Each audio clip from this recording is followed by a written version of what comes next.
expectations that you have. Not being permissive and letting go of those expectations, but holding your children to the expectations that you have, but also providing warmth, communication, nurturance, psychological support, all of those. And you're going to use those in different combinations throughout your life. Sometimes it's going to be dependent upon their developmental needs. Sometimes it's going to be dependent upon what's available to you. Thank you, everybody who filled out the poll. I'm going to go ahead and end that. Sometimes where you're at in your life is going to inform your parenting. I became a parent when I was in my PhD program. That was really different, right? The demands of my life were very different. I was able to take a semester off and be home with my daughter, okay? That's not something you get to do in real life. Real life, most employers give you 6 weeks. I was able to take 5 months, which was amazing, which was really amazing. But I parented very differently as a graduate student than I did as a parent. Flexibility changed, expectations changed. My husband, Peter, would be the one responsible for the kids on the days that I taught. So I teach a Monday, Wednesday schedule now. And he would load up his work more heavily on Tuesdays, Thursdays, and Fridays, so that if the kids got sick, he would be able to take a Monday, Wednesday when I was teaching, and I would be able to take a Tuesday, Thursday, and a Friday. So, right? All of that changes all the time. And co-parenting is also another pretty significant moving part that we have. Okay, my little clicker stopped clicking.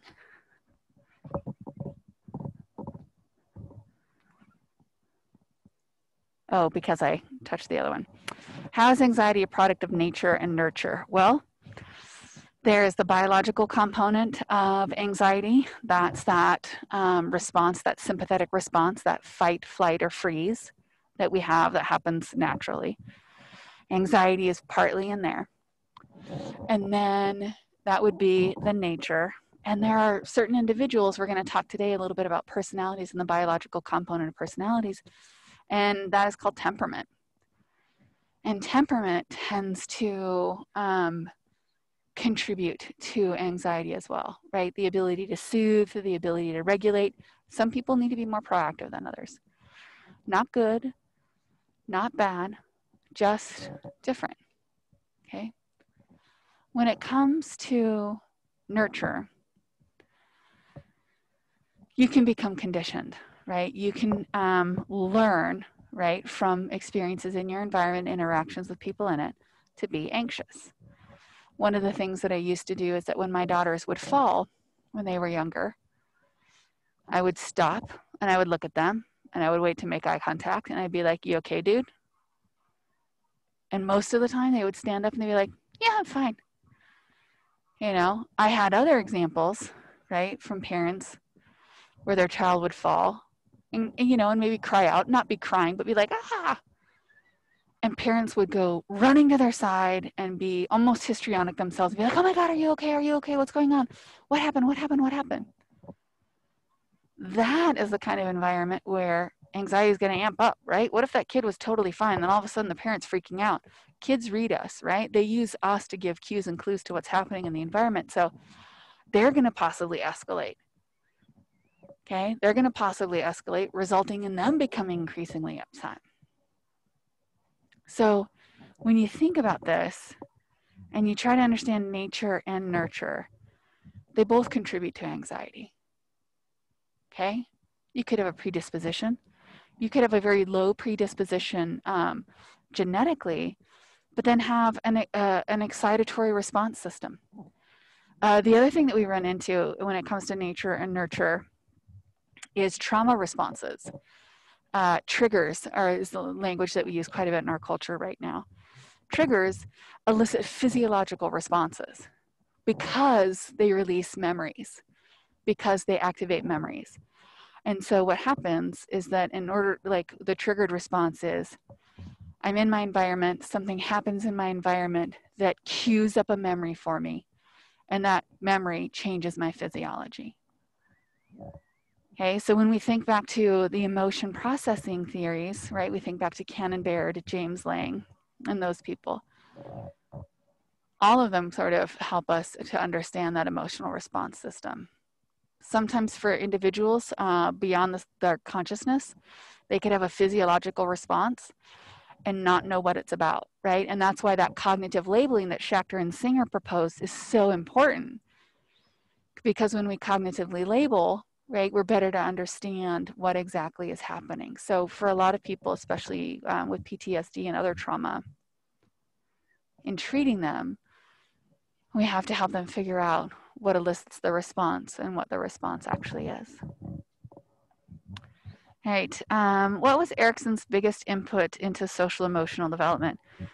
Erik Erikson was the first person to just kind of get it lined up and say, these are the things that we do. Now, Erik Erikson got it wrong because he said once you finished one of these crises, right, trust versus mistrust, identity versus confusion, identity confusion, industry versus inferiority, all of those, autonomy versus shame and doubt, that's one of my favorites. But he said that once you finished that crisis, you were done. And what we know from our science today is that that's not actually true. You're always revisiting trust versus mistrust. You're redeveloping, redefining, right? Expanding upon all of that all of the time. So as far as Erikson goes, though, he, much like Piaget and even Freud, gave us a context to start thinking about how people accumulate understanding in that developmental sense. Now, the first bit of housekeeping I want to address has to do with the exit ticket snafu. Everybody gets 5 points. I don't care if you didn't submit anything. I don't care if you didn't come to class on Monday. We just entered 5 points for absolutely everybody. I have no idea how that keeps happening. I mean, the first time I got it, but then I triple checked the one before I posted it on Monday. And the issue is that when I click on it, I see it the same way, no matter if I'm clicking through the response or the editing link.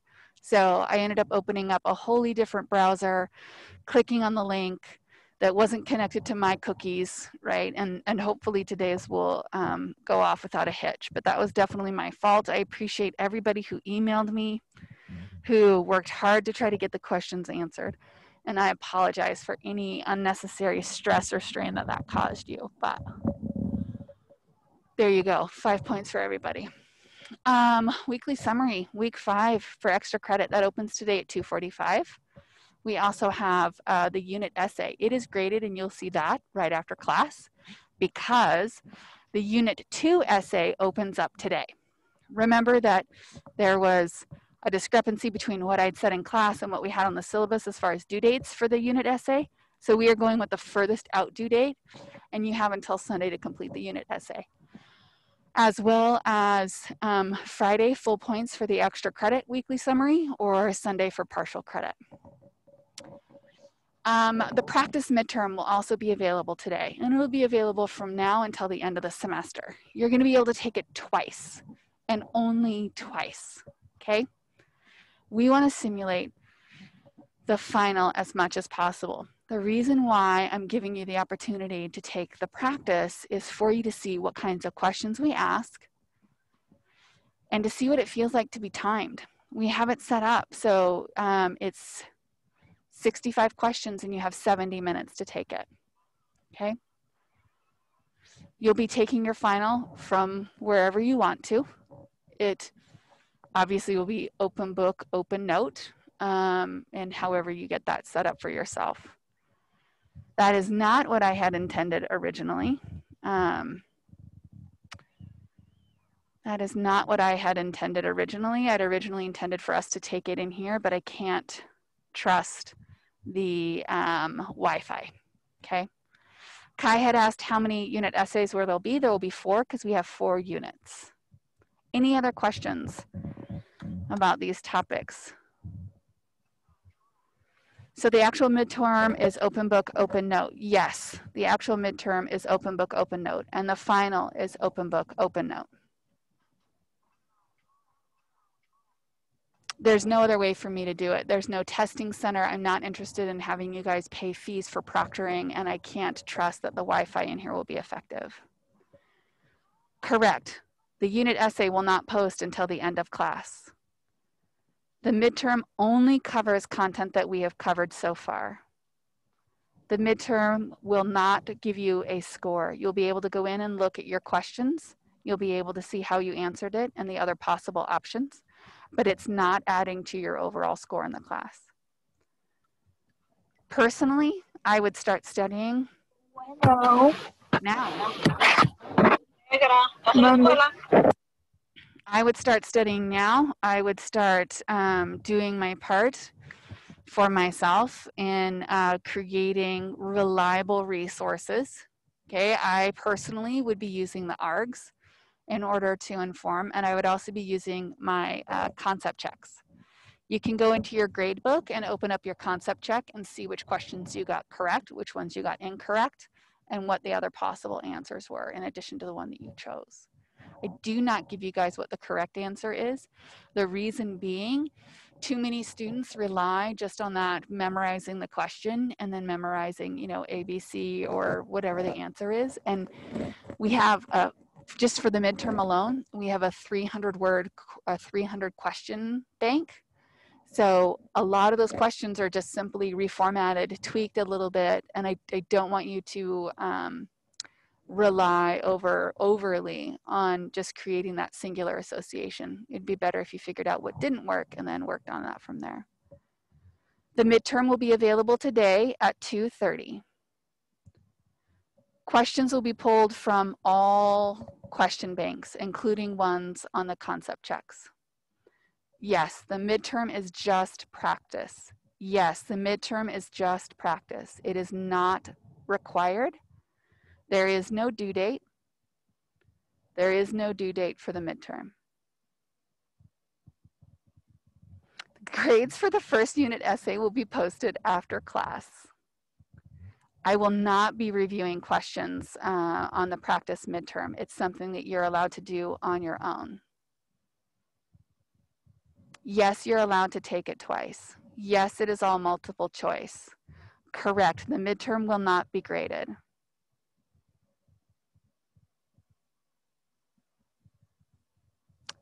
Weekly summaries, like this week, the one that is active this week for week 5, is extra credit. It does not count against you. No, you cannot have the midterm open for more than twice. Yes, the midterm is meant to simulate the final completely, which is multiple choice.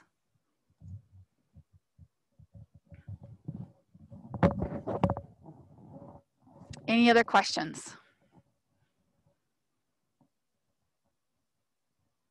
Okay, wonderful. The final will be like the midterm. 65 questions, you'll have 70 minutes. It'll be a 4-option multiple choice. All of that information is listed in the syllabus. Study sessions, you can set them up with the TAs if you want to do them via Zoom. We obviously won't be holding any face-to-face. All right, let's talk about personality. At the end of this unit, students will be able to understand various perspectives on how personality can be measured. At the end of this unit, students will be able to understand perspectives on how nature and nurture influence our personalities. And also at the end of this unit, students will be able to articulate their own personalities according to popular perspectives. Now, in keeping with that last one, we're going to start with the last one first. I'm going to send you guys into a breakout. And what I'm going to have you talk about is which personality assessment did you complete? Okay, you completed a personality assessment in order to be prepared for today. Okay, so I'm going to create some breakout rooms. Good times. And you are going to chat about what personality test did you take? What were your results? And what do you think about the validity of that? Any questions on that?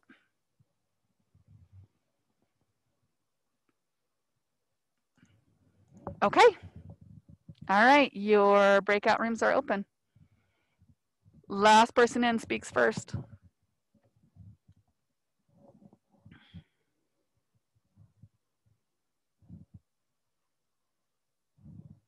Elizabeth, you don't need to go into a room.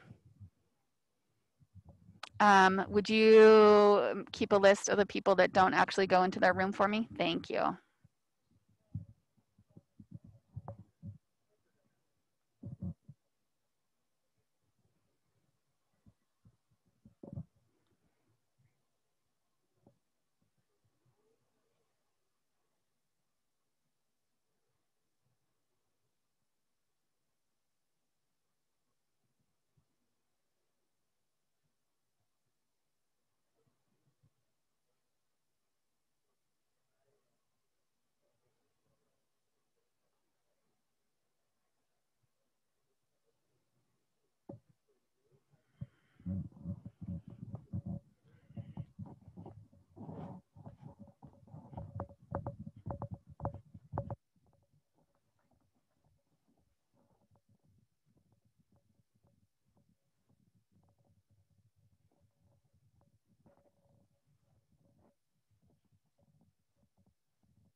Delaney, did you just come out of a group? Yeah. Okay. Mine also, I was having technical difficulties and I couldn't see their videos, so. Oh. Did they have them on? I would assume so. I know It that's like a rookie popped up question. some weird thing. It like said the meeting ID. It was just like a white screen and it said what breakout room I was in, but I couldn't hear or see anything. So, That's weird. yeah, I tried. Okay. Lame. Sorry about that. God, I know. Brianna's in here and she doesn't even have Wi-Fi enough in here in order to connect. We talk in our TA group chat and we have had people go into rooms and they don't have anyone else in the room. It's just them. Oh yeah, no, I've had students do that. So that's one of the reasons why I go through the list really quick every once in a while to see if there's somebody that's just all by themselves and there's only one green dot. Just to make, and then I've popped in and talked to them. I wish there was a way to give you guys access to that too. I think you have to be co-hosts because we had to do that for recruitment. Oh, okay. If you're a co-host, you can go into any breakout room. Okay. Well, if I have another one, there you go. Luke should still be a co-host as well. Which one? Oh, okay, great. Great, great. All right. Well, I'm feeling like we could close all rooms.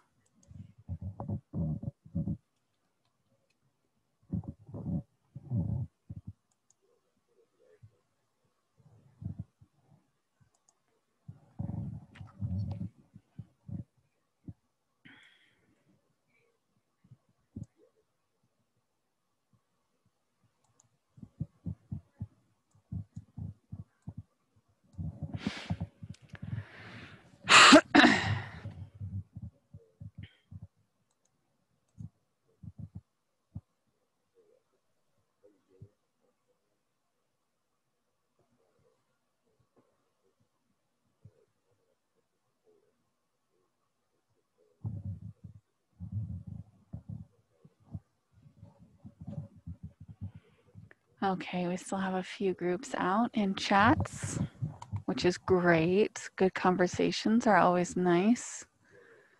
No need to abandon them.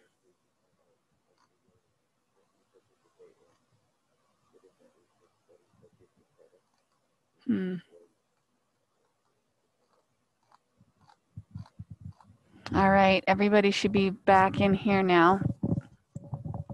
So here is my first polling question. My next question, launch poll. Let's see this.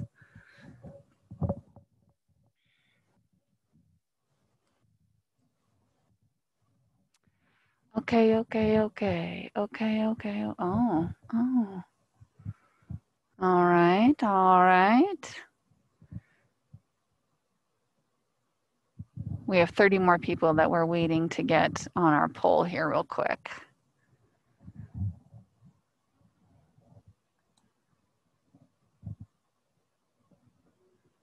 Okay.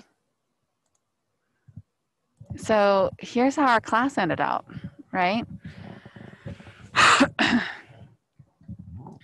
We had 59 people identify as introvert and 79 people identify as extrovert. So here's my question. I'm going to post another poll really quick.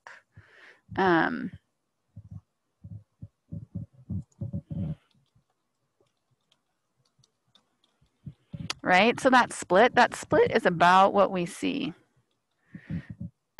We tend to see more introversion than extroversion. So the fact that there's more extroversion than introversion right now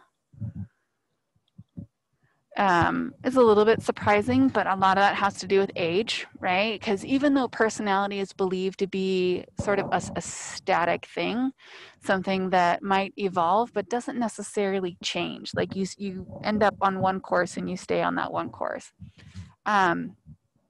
So even though that's typically what we see, oftentimes younger people are more extroverted and then start to grow into a little bit more introversion as they get older.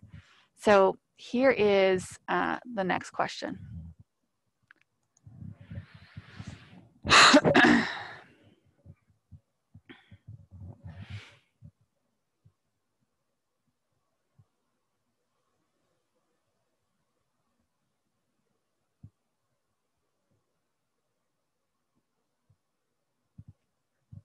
All right, we're slowing down. We're still waiting on like 16 people to vote, but I'll tell you, it's mighty clear. Here are your opinions. Right, 41 or 28% believe that I'm introverted, and the majority of the class finds me to be extroverted. Now, check yourself right now. What goes into that, right? What goes into your perception of somebody? Do you think that my situation and the context that I'm in right now sort of dictates or creates a need for me to be more bubbly, more out there, right? Situation plays a lot into how you guys are viewing me right now. And this is my job. This is what I do. Just because I am up in front, talking, speaking, sharing, dealing with questions, right? But for all intents and purposes, I appear to be pretty out there, which is what a lot of us think of when we think of extroverted. But let me rephrase this for you. Let me rephrase how we think about introversion, extroversion. In what context do I feel the most myself? In what context do I feel the most restored? So now that I've reframed that for you, I'm going to relaunch this, okay? And I want to see if anything changes. It might not change, right? But I do want to see if something changes. So go ahead and give it another go. Am I somebody who would become more re-energized by being by myself or with being with others? Because really, that's what introversion and extroversion are about. Not so much what we're able to do about being gregarious or friendly. It has to do with which environment do I feel the most restored and in many ways the most authentic me. Now, a lot of you changed your answers, right? And it's not flipped now. We went from 71% extroverted. Now we're at 62%. A little more even though, a little less extreme. It was a trick question. Because in every personality test I've ever taken, I take it one time and I come out introverted. I take it another time and I come out extroverted. I'm actually what they call an ambivert. An ambivert is somebody who can be with people and be excited and be recharged and energized by being with people. But an ambivert is also somebody who needs downtime, who needs to be away, who needs to be on their own, who needs to have self-reflective time. So what we're seeing in this ambivert term is really new. It hasn't even really made it to our, into our science completely yet. But what they found is they found people like me, where I would take a personality assessment and I would be introvert one day, extrovert the next. Or I was so closely, right, introvert, extrovert, that I would be 51% introverted on an assessment. Trust me, every time you take one, I take one. So I take it every semester, just out of curiosity and to see if things change. So when we talk about personality, right, and I reframed the way that you understood or at least thought about introversion and extroversion, that's the way you need to think about it. It is not very easy to tell somebody's personality just by sharing space with them. Now, if you talked to them, if you spent time with them, if you traveled with them, okay, that would be something different. But just this shared space, you guys getting to see me a couple times a week or, get replies from emails, things like that, not enough. That's not enough information. So be careful with your assessments and be mindful of what you see and what you don't see. All right. I've sort of divided our personality theorists or the few that I'm going to talk about, because there's a lot of them, the few that I'm going to talk about, into subjective, objective, and then this kind of quirky one. Subjective means that things are really open to interpretation. Objective means we can collect data, that everybody can see things the same way. Subjective means different nuances go into how I perceive things. Objective means there's no nuances there. So the two areas that I want to talk about, which for me are really related to the subjective area, of course, is Freudian psychology is the first one. The analogy that we always use is the iceberg, right? Freud believed that there was much more going on beneath the surface, the consciousness, than there was up above. And really the bulk of us was located underneath the water. And so we think about that water line, and you can see it illustrated here, as sort of the pre-conscious, right? Something that you can get to if you expend a little bit of effort. And Freudian psychologists would say some of the ways that you could get to that is through dream analysis, through doing certain kinds of therapy like free association, which is where you have an individual and you give them a series of words and they just have to say the first thing that comes to their mind, like they don't get to filter very much. Their superego doesn't get to come in and take over. And then ideally what you'll get is a little bit of that ego, right? And you can see, or the id, and you can see that the preconscious is that white line and then the top, the surface of the water. Freud hypothesized that you can't get to the unconscious. You can't get there. Nope, can't get there. Only he could get there. Only a trained psychotherapist could actually get to that information. And so through those things that I was telling you about, free association, dream analysis, basically cathartic therapeutic analysis is how we would get at the truth of you. Now, Freud hypothesized that in personality, what comes up, right, what we all exist in are these different patterns of defense mechanisms. We'll also review some of these when we get into therapies. You'll for sure touch on them when we get into the textbook, but defense mechanisms kind of define who we are. One of the things that Freud hypothesized is that if an individual was really philanthropic, gave a lot of their time, gave a lot of their money, was really maybe socially conscientious, that maybe deep down in that id, they had desires that they didn't want to be honest about. And then what they were doing is that they were basically sublimating, right? They were trying to represent themselves as something that they weren't. So they were overcompensating. Other defense mechanisms, denial is a defense mechanism, projection, where you assign your own internal emotional state to somebody else, is a defense mechanism. Okay, you get upset with somebody and you say to them, "Are you mad at me?" And they're like, "No, why?" And you're like, in your mind, right, you might be like, "Well, because I'm pissed at you," you know. One of the little suggestions that I've seen throughout the literature in helping balance out these things, right, is that if somebody ever says, "Are you mad at me?" right, assume it's a projection and then ask them, what are they mad at you about?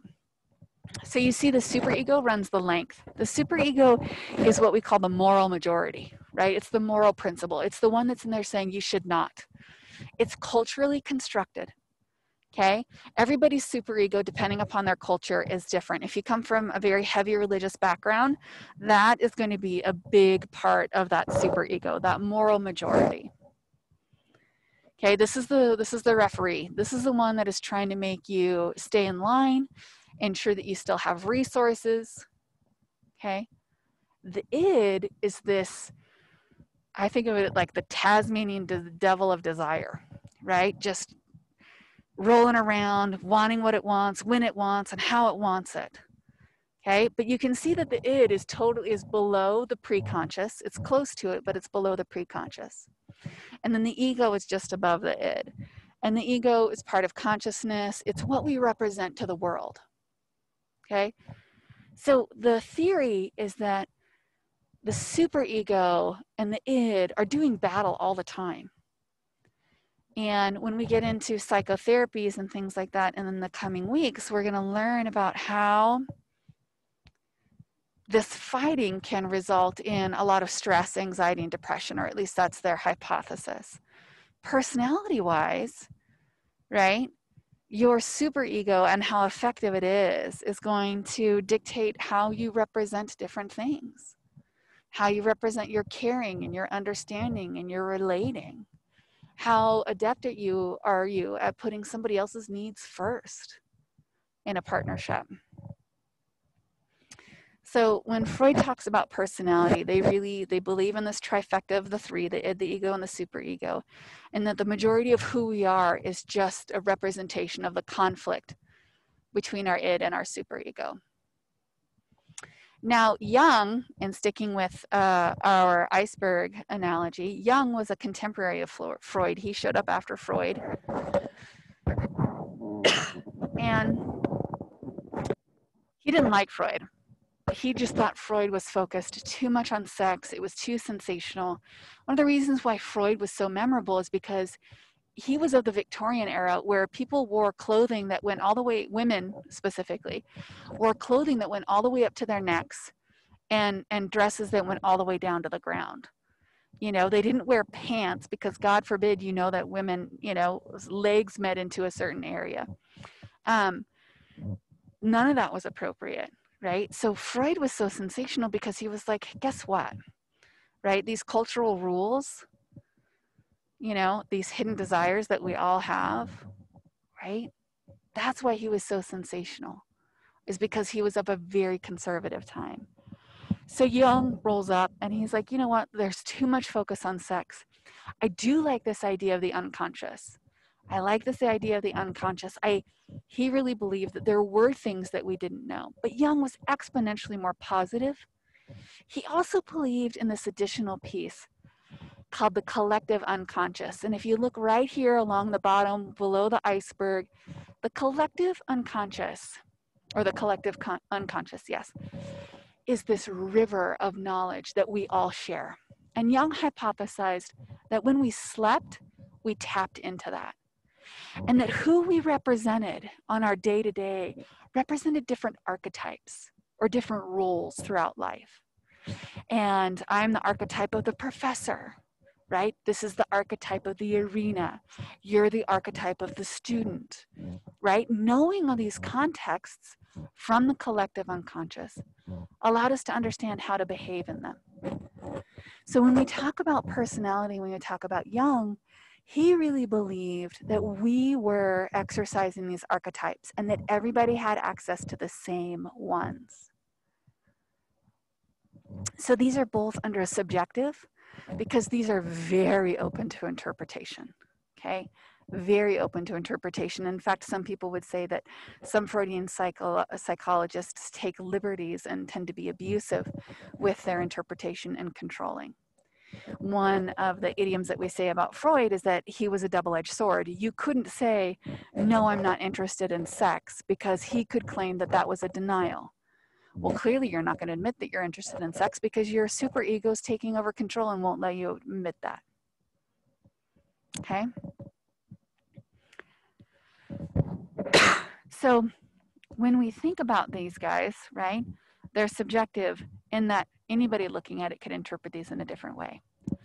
Now, I'm not going to say that Freudian psychoanalysis is bunk, because it's not. There's a lot of value in that if somebody is trained appropriately, okay? If somebody's trained appropriately. And Freudian and Jungian psychologists get paid the most out of any clinicians. They can charge $250 an hour and up. And normally therapy lasts multiple years with several sessions a month. So very, very lucrative, and for some people, very, very effective in helping them navigate their life. But we run into the issue of subjectivity. So one of the things that we did, right, Freudian and Jung were early. Freud was one of the first people to talk about personality and really start to talk about theories regarding them.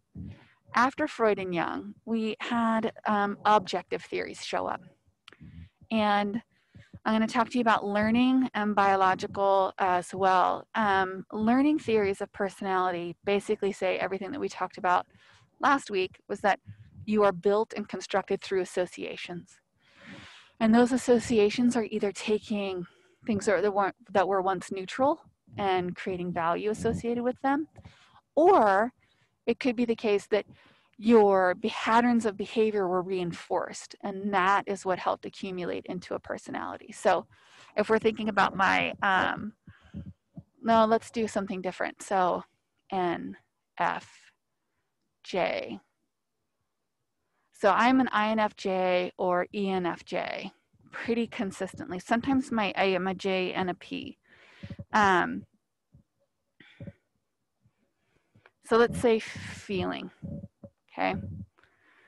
Somebody who had a learning perspective of personality would hypothesize that I was trained from my family of origin to be a feeling individual, which means that I would have interactions with my family members, and when I demonstrated feeling personality characteristics, those were reinforced.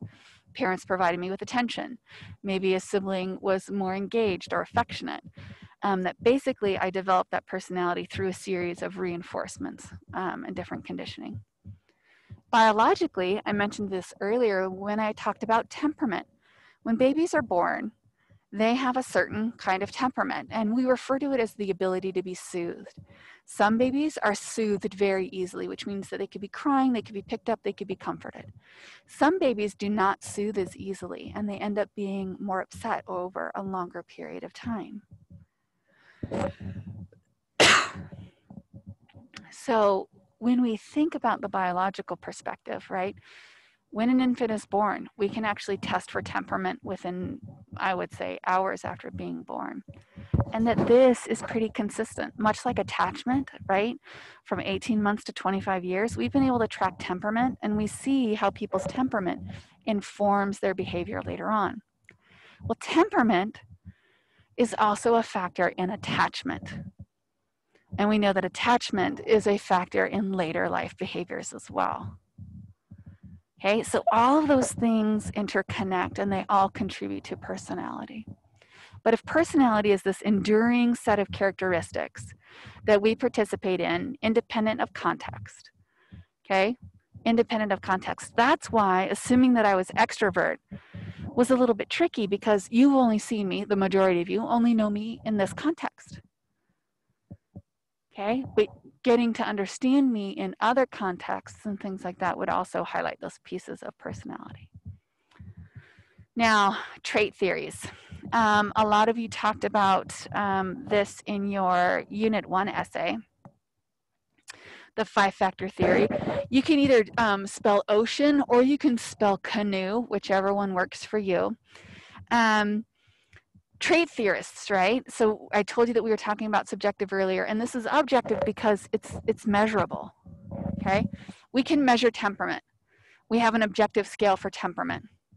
We have experiments where we are able to condition people using learning theory. Okay, so these are objective because we have some degree of control in the ability to measure these, and they're not necessarily subjective. So Ocean was one of our first ones. They sent out surveys. They came up with some personality theories have something like 1,500 different personality variables. But these researchers really kind of narrowed it down to these 5 important ones, like openness, conscientiousness, extroversion, agreeableness, and neuroticism. Okay. And this is like, people were like, this is amazing, right? Not only were people consistent on this measure over time, like when they were given the assessment again and again, they tested out consistently with the same personality style. We are also able to see different degrees of reliability, right? Different degrees of statistics and things like that. What they created is they sent out a list of a lot of different things. And then they did a factor analysis, and they just kind of looked to see how responses to these different questions sort of filled out and made clusters of individuals, and then identified those qualities within those individuals. So we have ocean, and then we also have sort of this 2-factor theory of personality. That's stability versus instability or instability, and introverted versus extroverted. The introverted, extroverted is everywhere all the time. I haven't seen a personality assessment that doesn't utilize those. I didn't even include the Jungian piece, the INFJ or INFP. And we call it the Jungian one because we're basing it on archetypes. It is based upon a subjective theory, but we've made it an objective assessment. Okay, I think that's important to point that out. So introverted personality combined with unstable emotions. They might be quiet, unsociable, pessimistic, rigid, anxious, and moody. Somebody who has stable emotions with an extroverted personality, sociable, talkative, responsive, easygoing, lively, and carefree. Where do we want to be? Above the line or below the line? Most of us intuitively want to be below the line. And I want to point this out. That's culturally determined. Okay? We belong to an individualistic culture here in America. In America, we celebrate individual accomplishments. The focus is on what you can do. The focus is on what you amass and who you become. Collectivist cultures, like a lot of Eastern countries, they don't believe in the you. They believe in the we. Okay? So being really outgoing, being lively, being carefree isn't always really attractive. So when you read these things and you see them and you sort of think about them and you take them through the filter of your own life, you see a little bit of the challenge that we run into as scientists, trying to account for that cultural piece or that cultural component in personality.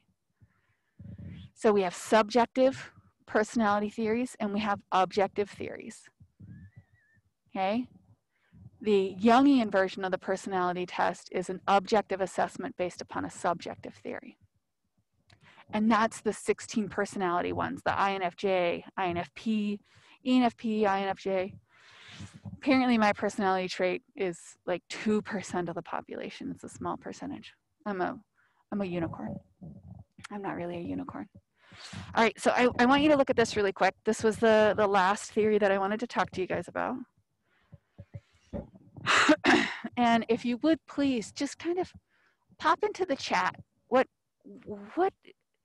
when you look across all of these, if you were to try to create sort of a unifying theme across them, what would be the unifying theme across these different motivational statements and posters?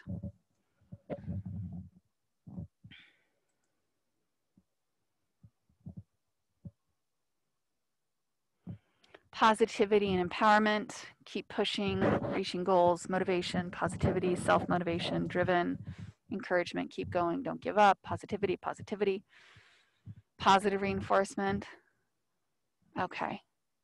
Ambition, goal-oriented. Awesome. Thank you guys for that. So if you found these things attractive, I saw that one person at least didn't find them very attractive. If you find these things attractive, you might have a more natural leaning towards the humanistic perspective of personality. Now, the humanistic perspective of personality really took on the idea of the self. And they challenged and they said, okay, there's the real self, the one that's just out there that exists, right? That we see, that we do, that we live in. But then up here, there's also an ideal self in our mind's eye. There's this aspirational Dr. Kim, right? There's this somebody else who I long to be. There are things I wish to have. And so a lot of you cued into this thread of motivation, this thread of drive, also this thread of positivity, and this thread of goal, because all of those energize and direct you in the direction of you getting closer to that ideal self. Now, in an effort to combine personality a little bit and this idea of real self and ideal self, this is a rabbit hole I've been running down for at least 6 months or so. And one of the ways that you can think about this is the cultural midlife crisis. Okay, America's the only one that has one, by the way. So, and it's not even statistically validated. So we'll just talk about it as a cultural construct. Well, guess what, folks? there is now what we call the quarter life crisis. So if you thought that you had years until you had to confront such a crisis, you're wrong. It's coming for you, okay? Typically, it shows up about the time you finish college, and you're maybe a year or 2 years into your first real job outside of college, and you say to yourself, well, this is not what I thought it was going to be. We have the ideal self, the person that we dream, the things that we dream of for ourselves. And then we have the real self, where we actually are. Now, guess what? It's good to have a gap between those. It's good because when you have that gap, you're always striving.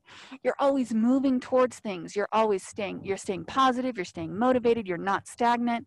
You tend to be more optimistic and more positive in life. Okay? But what happens is that sometimes the ideal self is way up here and the real self is down here. And then we feel defeated. We feel helpless. We feel like we will never be blank.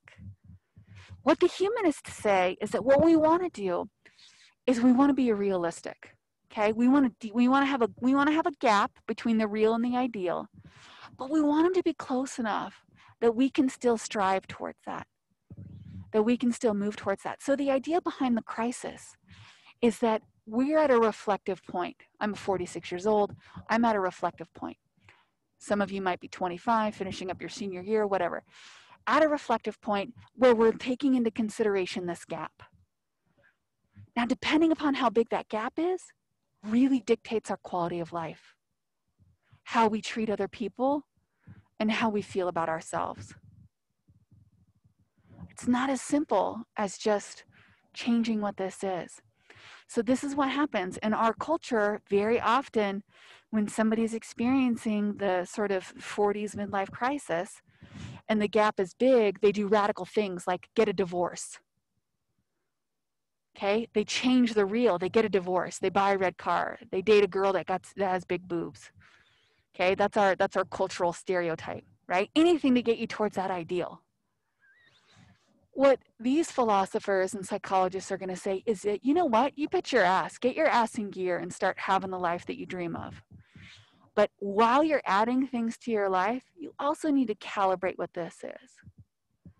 So one of the processes, one of the things that I'm going to encourage you all to do as much as possible throughout your entire life is check in. Where's the gap? How far are you away from where you want to be? Be kind to yourself and to others, but be realistic, okay? Be realistic. There are no other Mark Zuckerbergs. There are no more Elon Musks. There are no more Oprahs. There are no more Glennon Doyles. There's no more. Those people are done. They are the unicorns. So when you think about the real versus the ideal and you're feeling dissatisfied and you're struggling with that, the humanists would say, check your bars, okay? Get real about where you are and check those bars. That midlife crisis, it's not a crisis. It's just a singular point of reflection. All right, folks, look at that. I'm letting you go 6 minutes early. 6 minutes back to do amazing things with your life. I'll keep my eye on the chat, so if you have questions, you can pop them in there. And I will just keep in this space. Be well this weekend. Please make good choices. Take good care of yourself and others. Thank you. Thank you. Thank you. Good day. Have a great weekend. Thank you. Have a good rest of your week. Thanks. Professor, can I ask a couple questions? I didn't want to interrupt your lecture. You bet. Everybody else is going to be listening to you too, so. Yeah, I know. It's okay. All right, it's all good. What's up? Okay, so first of all, you were talking about the projecting, like asking people, like, oh, are you mad at me? That Yes. thing? So is that like how consistent is that? Because I feel like I ask that question a lot when I genuinely feel, but now I'm just interested because I feel like I've used that a lot, especially in high school and middle school. I feel like that's a very common feeling to be like, are you mad at me to people a lot? So. Yeah, I mean, there are different motivations that go to that. And really, when we're talking about disorder, we're only talking about it when it's a problem. But a lot of teenagers are self-conscious, right? And they're trying to read other people's emotions. So if you are genuinely not understanding what somebody's affective expression is, and you're like, wait, are you mad because you have a bad look on your face? That's legitimate, right? The projecting is when you're sharing space and there's no other like nonverbal cues or anything else like that, but you assign your emotional state to the other person. Okay, that makes sense. That's what I thought. And then I had one more. You bet. No, don't apologize. Okay. And then when you were talking about how like people with their like their, what do you call it, something, the big ego, egocentric, whatever it is, about the denying interest in sex with the Freudian thing. Yes, denial. So do you mean like when you say that they would deny their interest in sex, what do you mean by that? Like completely, they would be like holier than thou kind of thing, or? No. They would do it is that they would, it is sort of a sublimation where you act really interested in being philanthropic and everything else like that because you have this deep-seated sexual desire and you're trying to ignore it. Does that make sense? Yeah, okay, that's what I was just clarifying. Yeah, no, I get it. It's fascinating. Yeah, that was really interesting. Okay, thank you for answering my questions. You bet, Kayla, you bet. Thanks for hanging out. Yeah, okay. Bye, thank you. You guys are good if you want to take off, Tal and Brianna. Thank you. All right, any other questions, or is it just TAs left? All right, thanks, you guys. I'll see you later, Elizabeth. I'll check my email. Let me know when you're coming over.